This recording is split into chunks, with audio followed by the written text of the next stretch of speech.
ไม่ทรงผู้ปันแท่งช่องน้องปีตั้งเสียงค่ะเหมือนในกอตีนั่งรถไฟก็กวาดแหลมน้ำตกใส่ยกน้อยกาญจนบุรีนี่ค่ะเนาะ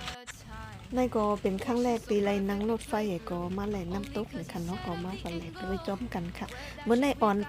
ป้าหลามนี่ค่ะเนาะอันนี้ก็เขาก็มานั่งไปรถไฟยาวนี่ค่ะเนาะเขาก็ซื้อโตมันแหก็มานั่งไปนี่ค่ะเนาะโตมันได้ในจองนี่ค่ะเนาะเพราะว่าเขาตีกว่านี่ก็เขาก็มาซื้อก็ขึ้นรถไหลกำเหลียวค่ะสถานีตีเขาขึ้นเหมือนในก็ตีเป็นสถานีธนบุรีนี่ค่ะเนาะอยู่ที่ตลาดสาราน้ำร้อนเขตบางกอกน้อยนี่ค่ะเนาะก็การรถนี่ก็เพราะว่าเป็นคนต่างเมืองนี่ก็100นี่ค่ะเนาะเพราะว่าเป็นคนไทยเขาก็แล้วแต่เนาะลูกอ่อนก็ราคาหนึ่งก้นหลงก็ราคาหนึ่งนะคะเนาะเหมือนกันเลยค่ะทางจังหวัดแต่ก็เขาอยู่จำหัวลำโพงเนี่ยก็ขึ้นตีหัวลำโพงก่อนไรเนี่ยค่ะเนาะแล้วก็ตีนี้ตีสถานีปังซื่อก็มีขึ้นรถมาก็มานั่งกินข้าวเหนียวหมูทอดกำเหลียวเพราะว่าอะไรกินข้าวไหนมารถเนี่ยก็ติออก7:30เนี่ยค่ะแล้วก็เขาก็ว่ากว่าถึงน้ำตกก็หมอก3 ชั่วโมงเขาบอกแต่งก็บ่หนังมาเนี่ยกันเนาะเพราะว่ารถเขาไม่ติดกึดทับส่งก้นค่ะนะแล้วก็มันก็ติกินข้าวยำแทงหมอก20 นาทีถึงครึ่งชั่วโมงจนแน่เนาะ3 ชั่วโมงเขาบอกว่า3 ชั่วโมงเนี่ยได้กว่าถึงหมอก3 ชั่วโมงครึ่งจนแน่สังเจอว่าแต่ก็เขาใครกว่าแลก็ใครกว่านอนตั้งปุ่นเนี่ยก็ติดวิรถไฟนำเที่ยวนี่ค่ะ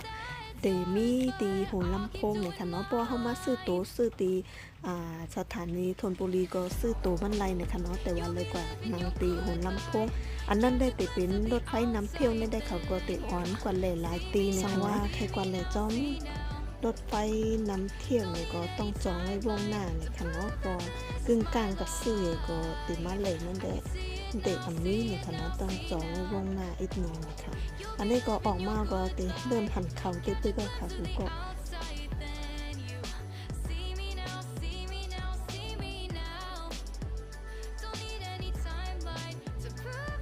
ในก็เขาก็มาถึงเมืองการเย้าคากาญจนบุรีค่ะ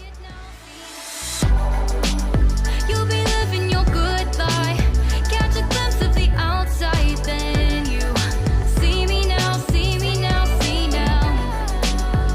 Don't need any timeline to prove that this is my life. I can see it now, see it now, see now. You'll be living your good life. Catch a glimpse of the outside, then you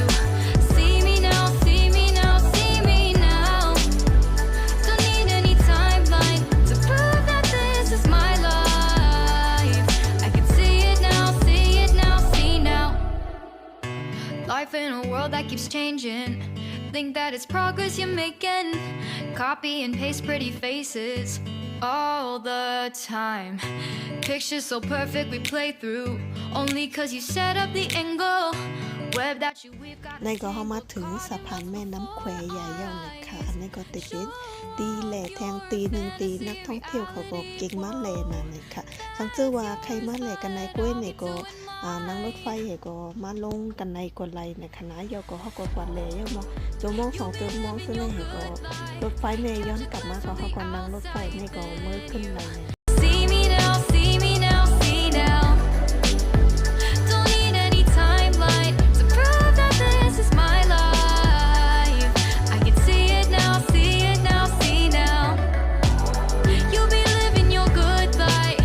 Catch a glimpse of the outside, then you see me now, see me now, see me now. Don't need any timeline to prove that this is my life. I can see it now, see it now, see now. Beautiful people still make mistakes. It isn't perfection. What is it we chase? Bow for your 15 seconds of fame. It's your time. Give me the messy, give me the pain. A rose will not grow without the rain. I wanna be someone who says there's more than meets the eye. Show off your fantasy, reality. Whoa. ในก็เข้ามาถึงไว้ตีถ้ำกะแชร์เนี่ยค่ะเนาะตีในก็ตีเป็นแทงตีหนึ่งตีก้นมาแหล่ตั้งน้ำจุดเด่นมันก็ตีอยู่กันในเนี่ยค่ะเนาะตีตั้งรถไฟกันในค่ะกูก็ ตั้งรถไฟอันนั้นก็ติเป็นจะปานเขาเฮ็ดไว้เนี่ยค่ะเนาะจะมือสงครามครั้งที่2น่ะเนาะเขาก็มาเฮ็ดตั้งรถไฟไว้กันไหนค่ะตั้งรถไฟอันนี้ก็จะปานเขาเตอ้างสร้างกว่าถึงตั้งเมืองมันเลยค่ะเนาะแต่ว่ากว่าสุดตีนำตกนำกล้วยเนี่ยค่ะเพราะว่าจะปานเขาซุ้มสงครามเนี่ยก็เขาเลยมือกว่าไปได้ก็เอาไว้สร้างต่อกว่าถึงเมืองมันเลยค่ะ Don't need any timeline to prove that this is my life. I can see it now, see it now, see now. Best foot forward, don't catch you slipping. Never know the things that you're feeling. Capture your body, get your best side. Breathe in the world, fake us a smile. Walk in the lines, fine. But I hope one day you'll break through.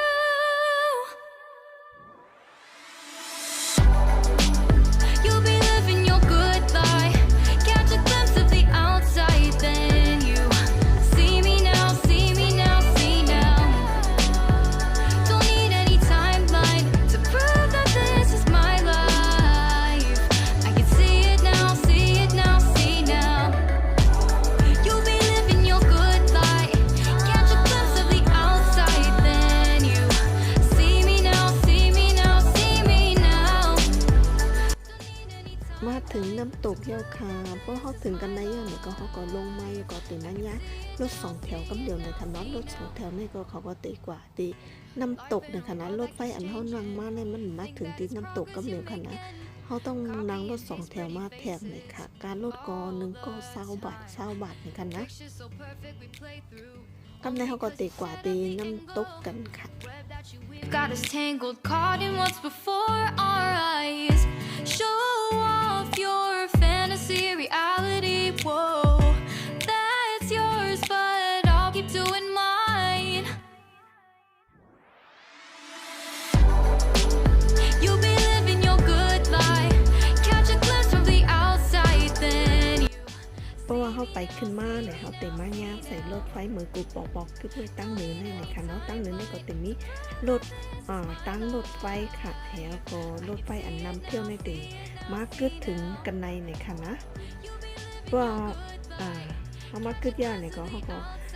กว่าไถเสือโค้แล้วก็ตีกว่า See me now, see me now.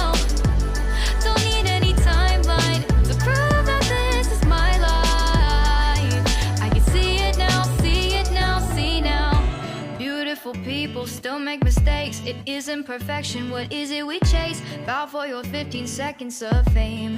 It's yours. ออนล้านกว่าไถเสือโค้ยาวก็กำไรก็ตีลุ่งกว่าเล่นน้ำกันค่ะช่วงในก็ติเป็นหน้าฝนในค่ะนะก่อนนั้นมันก็ตี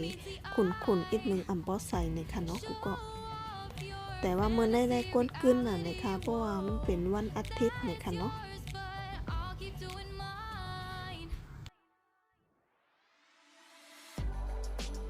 You'll be living your good life. Catch a glimpse of the outside, then you.